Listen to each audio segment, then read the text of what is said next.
Pemirsa, Ketua Bawaslu Rahmat Bagja telah memberikan pernyataan terkait adanya temuan Bawaslu di lapangan selama proses pencoblosan.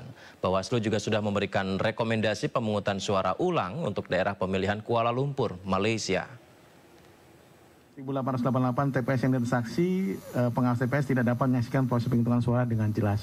Kenapa? Karena di PKP sendiri ketika penghitungan harus terang dan kemudian tidak kondisinya tidak gelap, dan ini yang harus kita pakai standarnya dalam penghitungan suara. Karena surat suara itu harus kalau di terawang kan, ini benar dicoblos atau tidak. Sehingga kemudian dalam proses itu tidak pada banyak media sosial yang beredar, ini sudah tercoblos. Oke.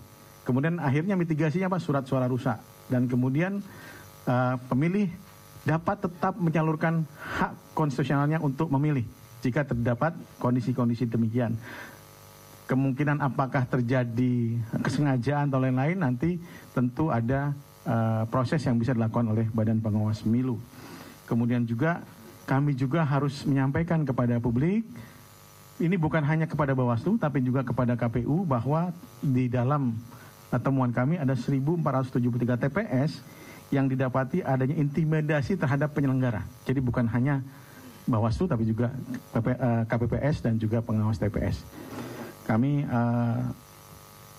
meneruskan surat dari Panwas Kuala Lumpur yang intinya adalah untuk tidak menghitung hasil pemungutan suara dengan metode pos di seluruh wilayah Kuala Lumpur. Kemudian tidak menghitung hasil pemungutan suara dengan metode kotak suara keliling di seluruh wilayah Kuala Lumpur. Melaksanakan pemungutan suara ulang dengan metode pos dan kotak suara keliling.